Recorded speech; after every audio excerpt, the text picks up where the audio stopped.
हरि ओम श्री गुरुर्ब्रह्मा गुरुर्विष्णु गुरुर्देव महेश्वरः गुरुर्साक्षात् परब्रह्म तस्मै श्री गुरुवे नमः।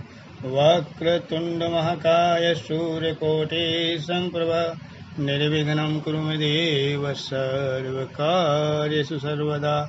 कर्पूरगौरं करुणावतारम् संसारसारं भुजगेन्द्रहारं सदा वसन्तं हृदयारविन्दे भवं भवानी सहितं नमामि।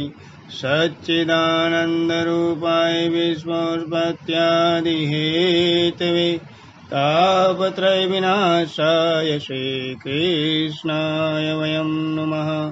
नीलाम्बोश्यामलकोमलाङ्गं सीतासमरोपितवामभागं पाणौ महसायक्षारुचापं नमामि रामं रघुवंशनाथम्। अतुलितबलधामं हें शैलापदेहं धनुष्मन्किसानं ज्ञानिनामग्रगण्यं सकलगुणनिधानं वानराणामधीशं रघुपतिप्रियभक्तं वातजातं नमामि। बोले गणपति महाराज की जय। बोले सद्गुरु भगवान की जय। अश्री वट सावित्री व्रत कथा। श्री मार्कंडे उवाच।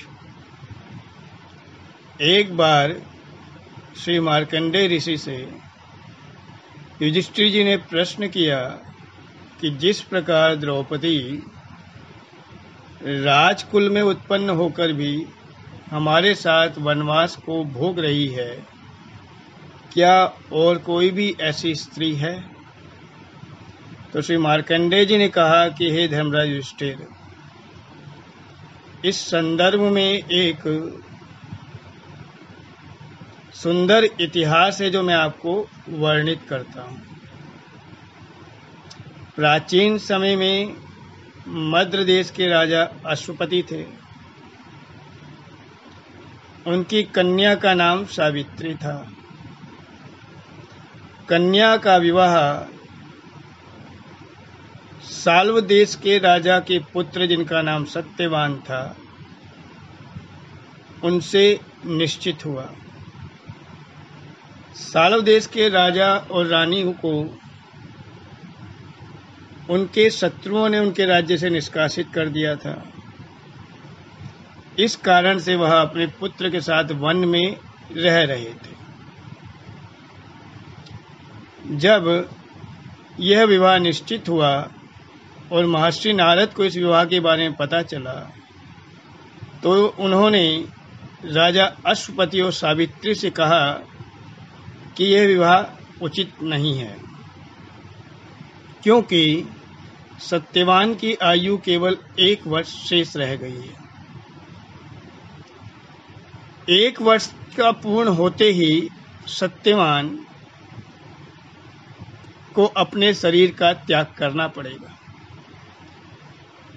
लेकिन सावित्री ने कहा कि हम महर्षि, अब जहां विवाह निश्चित हुआ है मैं विवाह वहीं करूंगी। सब कुछ जान समझकर भी सावित्री ने सत्यवान के साथ विवाह किया। विवाह के उपरांत अपने पति सास ससुर की सावित्री ने बहुत सेवा करी। वन में रहने के कारण सावित्री के सास ससुर की नेत्र ज्योति क्षीण हो गई, धीरे धीरे चली गई। सावित्री दिनों को गिन रही थी कि कब दिन पूर्ण होते हैं। जिस दिन 1 वर्ष पूर्ण होना था उस दिन सत्यवान वन में संविधान लाने के लिए जाने लगे। तो सावित्री ने कहा कि मैं भी आपके साथ चलूंगी। सत्यवान ने मना किया, लेकिन सावित्री ने उनके साथ चलने का इतना आग्रह किया कि सत्यवान इनकार नहीं कर सके। वन में गए, कुछ देर समिधा इकट्ठी करी कुछ देर के उपरांत सत्यवान ने सावित्री से कहा कि मुझे अच्छा महसूस नहीं हो रहा, मुझे चक्कर से आ रही। तो सावित्री ने वहीं एक वृक्ष के नीचे उन्हें लेटा दिया, उनके सिर को अपनी गोदी में रखा। कुछ देर के बाद सावित्री ने देखा कि एक विशाल पुरुष उसके सम्मुख खड़े हुए हैं, जिनको देखकर भय लगता है। सावित्री ने उन्हें प्रणाम किया और उनका परिचय पूछा तो उन्होंने कहा कि हे पुत्री, मैं मृत्यु का देवता यमराज हूँ। तुम्हारे पति की आयु पूर्ण हुई, अब मैं इनके प्राणों को लेने आया हूँ। सावित्री ने विनय करी, लेकिन यमराज ने कहा कि हे पुत्री, ब्रह्मा जी ने जितनी आयु लिखी है उससे एक पल भी अधिक किसी व्यक्ति को नहीं मिलता। अब मैं इसके प्राण लेकर जाऊंगा। यमराज ने सत्यवान के प्राण लिए और चलने लगे। सावित्री पीछे पीछे चलने लगी। तो यमराज ने प्रश्न किया कि पुत्री, तुम मेरे पीछे क्यों आ रही हो? सावित्री ने कहा कि हे देव, पतिव्रता स्त्री हमेशा पति के पीछे पीछे ही चलती है। मेरे पति के प्राण आपके पास हैं, इसलिए मैं आपके साथ आ रही हूं। उत्तर सुनकर यमराज बहुत प्रसन्न हुए। उन्होंने कहा कि अपने पति के जीवन के अलावा पुत्री कुछ भी मांग लो। सावित्री ने कहा कि हे देव, अगर आप प्रसन्न हैं तो मेरे सास और ससुर को नेत्र ज्योति प्रदान कीजिए। यमराज ने कहा तथास्तु। यमराज चल पड़े, सावित्री फिर पीछे पीछे। यमराज ने पूछा, पुत्री, मैं मानता हूं तुम बहुत पतिव्रता हो, लेकिन मैं तुम्हारे पति के प्राण नहीं लौटा सकता और तुम्हारी ये पतिभक्ति देखकर मैं प्रसन्न हूं, तुम एक बार और मांगो। तो सावित्री ने कहा कि हे देव, अगर आप प्रसन्न हैं तो मेरे सास ससुर का जो राज्य उनके शत्रुओं ने छीन लिया है वो उन्हें वापस मिले। यमराज बोले तथास्तु। फिर चले, सावित्री पीछे पीछे। अब यमराज थोड़े से क्रोधित हुए। उन्होंने कहा, है पुत्री, मैं तेरे पति के प्राणों को वापस नहीं कर सकता, लेकिन मुझे तुझ पर बहुत प्रेम भी आ रहा है, तो तू एक बार और मांग। तो सावित्री ने कहा कि हे देव, मेरे पिता के कोई पुत्र नहीं है, मेरे कोई भाई नहीं है, तो उन्हें आप 100 पुत्रों का वरदान दीजिए। तो यमराज ने कहा तथास्तु। फिर चले यमराज, सावित्री फिर पीछे पीछे। अब यमराज थोड़े क्रोधित हुए, बोले पुत्री, मैं तुझ पे क्रोध नहीं करना चाहता, लेकिन अब तू अंतिम एक बार मांग ले, उसके बाद फिर मेरे साथ मत चलियो। सावित्री ने कहा, देव, अगर आप प्रसन्न हैं तो आप मुझे पुत्रवान होने का आशीर्वाद दीजिए। यमराज थोड़े से खिन्न थे। उन्होंने शीघ्र ही तथास्तु कह दिया और चल पड़े। अब सावित्री फिर पीछे पीछे। तो यमराज अब थोड़ा क्रोधित होकर बोले कि हे पुत्री, अब क्यों आ रही है? तुझे मैंने सारे जो वर मांगे मैंने तथास्तु कहा दिया।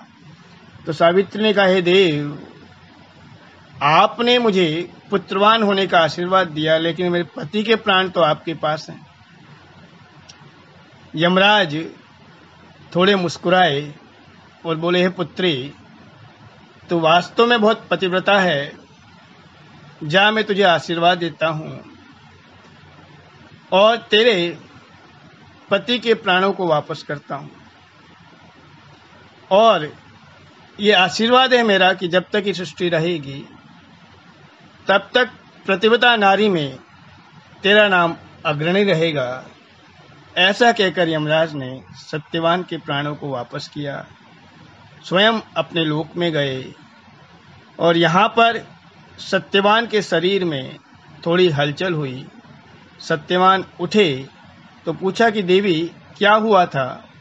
तो सावित्री ने कहा कि हे देव, आपको थोड़ी मूर्छा आ गई थी, अब सब ठीक है। अपने पति को उन्होंने उठाया। सत्यवान ने लकड़ियों का गट्ठर लिया, अपने आश्रम में गए। इस प्रकार सावित्री ने अपने पति के प्राण वापस लिए, अपने सास और ससुर को नेत्र ज्योति और राज्य दिलाए, अपने पिता को 100 पुत्रों का वरदान दिलाया। इस प्रकार एक पतिव्रता नारी ने ये संपूर्ण कार्य अपने तेज से किया। और जहाँ पर सत्यवान को पुनः प्राण मिले थे वो वट का वृक्ष था। तब से ज्येष्ठ मास की अमावस्या को सुहागिन स्त्रियां ये वट सावित्री का व्रत करती हैं। इस दिन वट वृक्ष का पूजन किया जाता है, इस कथा का श्रवण किया जाता है। ये ज्येष्ठ मास की अमावस्या आज ही है। इस कथा को जो भी व्यक्ति सुनता भी है, गुनता भी है, इसका जो वाचन भी करता है, उसको भी सुख समृद्धि, आयु और सम्मान की प्राप्ति होती है। बोली जुगल जोड़ी सरकार की जय, आज के आनंद की जय। सर्वे भवन्तु सुखिनः, सर्वे सन्तु निरामया, सर्वे भद्राणि पश्यन्तु मा कश्चित् दुःखभाग् भवेत्। हरये नमः, हरये नमः, हरये नमः।